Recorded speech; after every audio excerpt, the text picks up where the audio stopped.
Mengapa jalan tol yang bagi masyarakat Indonesia terasa biasa, justru menjadi sebuah keajaiban di mata orang asing? Ketika seorang pembawa acara televisi asal Belanda meneliti infrastruktur jalan global, matanya terbelalak penuh kekaguman saat melihat sistem jalan tol di Indonesia. Ia berseru kagum dan menyatakan bahwa Kementerian Perhubungan dari seluruh dunia seharusnya datang ke Indonesia untuk belajar. Apa sebenarnya pesona unik jalan tol Indonesia yang mampu membuat orang asing begitu terpesona?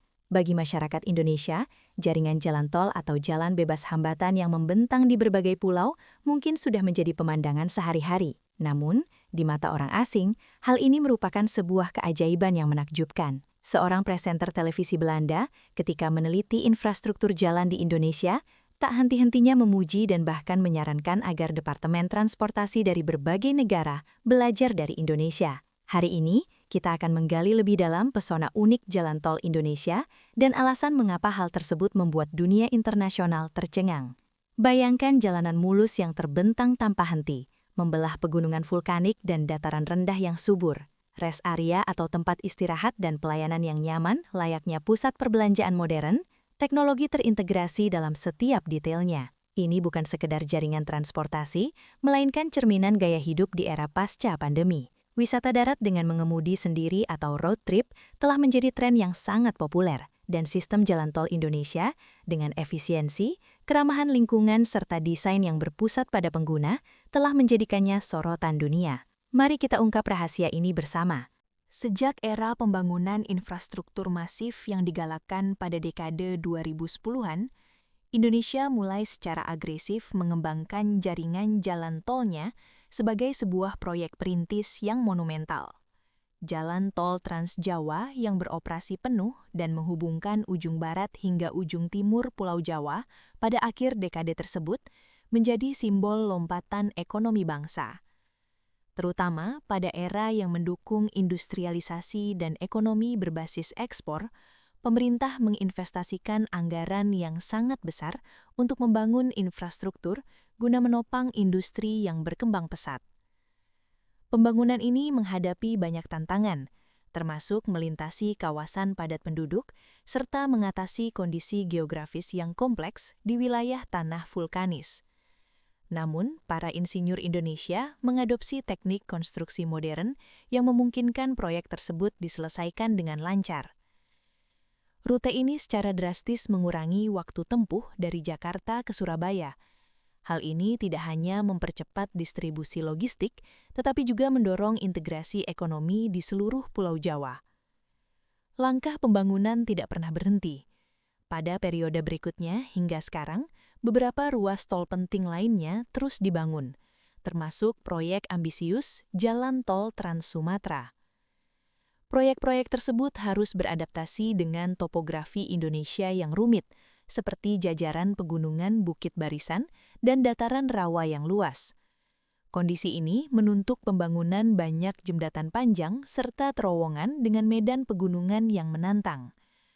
Pembangunan, terutama di Sumatera, sangat bergantung pada teknologi rekayasa tingkat tinggi untuk memastikan keamanan dan daya tahan. Hingga tahun 2024, total panjang jaringan jalan tol di Indonesia telah mencapai ribuan kilometer dan masih direncanakan untuk terus dioptimalkan serta diperluas di masa depan. Jika dibandingkan dengan skala wilayah negaranya, hal ini menjadikan Indonesia sebagai salah satu negara dengan pertumbuhan jaringan jalan tol tercepat dan berkualitas tinggi di kawasan Asia. Di masa lalu, standar untuk mengevaluasi pembangunan jalan suatu negara biasanya berfokus pada kepadatan jalan dan konektivitasnya ke pusat-pusat komersial. Namun, saat ini kualitas jalan, kenyamanan pengguna, dan penerapan inovasi telah menjadi faktor yang sama pentingnya. Kualitas tidak hanya bergantung pada kemulusan permukaan jalan, tetapi juga mencakup frekuensi perawatan serta tingkat keselamatan. Kenyamanan meliputi kemudahan sistem pembayaran dan kelengkapan fasilitas di rest area. Sementara itu, inovasi mengacu pada integrasi berbagai teknologi seperti penggunaan kecerdasan buatan atau AI untuk pengendalian lalu lintas. Baru-baru ini, sebuah program televisi Belanda berjudul Petualangan Jalan Global menayangkan laporan khusus tentang infrastruktur jalan di berbagai negara, dengan fokus pada negara-negara yang ideal untuk wisata road trip di era pasca pandemi. Acara ini dipandu oleh Mark, seorang pakar transportasi asal Belanda yang dikenal dengan gaya ulasannya yang kritis dan objektif. Mark mengunjungi berbagai negara di Asia, mulai dari Asia Tenggara hingga Asia Timur, untuk mencari rute yang paling cocok bagi perjalanan darat keluarga. Singapura, modern namun kurang fasilitas. Saat tiba di Singapura, Mark mengharapkan sistem jalan tol yang sangat modern, mengingat Singapura terkenal dengan manajemen yang efisien dan kebersihannya. Singapura itu seperti jam tangan Swiss yang presisi, jadi saya berharap akan melihat jaringan jalan yang sama canggihnya, ujar Mark dalam program tersebut. Namun, ia segera menyadari bahwa kenyataannya tidak sepenuhnya seperti itu. Meskipun Singapura memiliki sistem Electronic Road Pricing atau ERP yang modern dan memungkinkan kendaraan membayar tol tanpa berhenti, infrastruktur jalan tol secara keseluruhan ternyata sangat terbatas. Total panjang jalan tol di Singapura relatif pendek, dan yang lebih penting sama sekali tidak memiliki rest area atau area layanan tradisional. Hal ini berarti pengemudi jarak jauh tidak dapat berhenti untuk beristirahat di tengah perjalanan, dan hanya bisa mengandalkan pom bensin atau toko serba ada di dalam kota. Bayangkan, Anda harus mengemudi dari ujung timur ke barat pulau tanpa ada tempat untuk berhenti makan atau ke toilet. Anda harus menahannya sampai tiba di tujuan. Kritik Mark. Meskipun kualitas jalan di Singapura sangat baik, dengan permukaan yang rata dan rambu-rambu yang jelas, kurangnya fasilitas peristirahatan sangat mengurangi pengalaman berkendara. Selain itu, meskipun sistem ERP efektif dalam mengelola arus lalu lintas, biaya tol menjadi sangat tinggi. Pada tahun 2023, melintasi pusat kota pada jam sibuk dapat dikenakan biaya hingga $6 Singapura. Mengemudi jarak jauh di Singapura mengharuskan perencanaan setiap perhentian, karena hampir tidak ada tempat istirahat khusus di jalan tol. Rasanya seperti berlari di dalam sangkar yang indah namun sempit. Simpul Mark. Korea Selatan, teknologi canggih, biaya selangit. Selanjutnya, Mark menuju Korea Selatan, negara adidaya teknologi yang sangat ia kagumi. Keajaiban ekonomi Korea Selatan pasti juga tercermin di jalanan mereka, bukan? Kata Mark. Namun sekali lagi ia merasa kecewa. Meskipun jaringan jalan tol Korea Selatan sangat luas, pada tahun 2023, total panjangnya melebihi 5.000 km, menghubungkan semua kota besar dan memungkinkan perjalanan dari Seoul ke Busan hanya dalam waktu sekitar 4 jam. Pemeliharaan keseluruhannya dinilai tidak sebanding dengan pesatnya pembangunan. Sistem pembayaran elektronik Hi-Pass memang telah digunakan oleh lebih dari 90% pengguna, namun hal ini tidak sepenuhnya menutupi kekurangan lain. Yang paling mengejutkan bagi presenter asal Belanda ini adalah tarif tol yang tergolong sangat tinggi dibandingkan negara-negara Asia lainnya. Biaya sekali jalan dari... Setelah melihat kondisi jalan di Singapura dan Korea Selatan, sikap Mark berubah 180 derajat ketika tayangan beralih ke Indonesia. Matanya berbinar penuh antusias. Wow, inilah keajaiban Asia yang selama ini saya cari, serunya.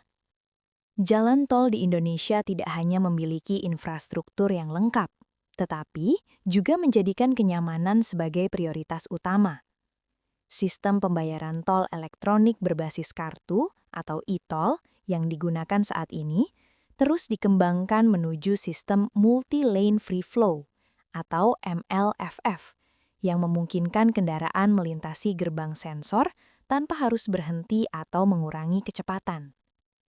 Sistem ini secara drastis mengurangi kemacetan yang sebelumnya sering terjadi di gerbang tol dan meningkatkan efisiensi lalu lintas secara keseluruhan. Pada tahun 2023, tingkat penggunaan e-tol telah melampaui 94%, dengan jumlah pengguna terdaftar yang mendekati total kendaraan di seluruh negeri. Setelah merasakan langsung sistem ini, Mark terus memuji pengalaman pembayaran yang mulus dan menyebutnya seperti sihir. Rest area, destinasi untuk beristirahat. Hal yang paling membuat presenter Belanda ini terpukau adalah rest area atau tempat istirahat dan pelayanan di Indonesia. Fasilitas ini tersedia setiap 30 hingga 40 km, dan masing-masing dirancang dengan indah serta dilengkapi fasilitas yang sangat lengkap, seolah-olah menjadi destinasi wisata tersendiri. Di dalamnya tidak hanya terdapat fasilitas dasar seperti toilet bersih dan pom bensin, tetapi juga menggabungkan konsep pusat perbelanjaan, pujasera, dan taman. Beberapa rest area seperti rest area KM 456 di Salatiga atau rest area KM 88B di Purwakarta bahkan telah menjadi ikon bagi para pelancong.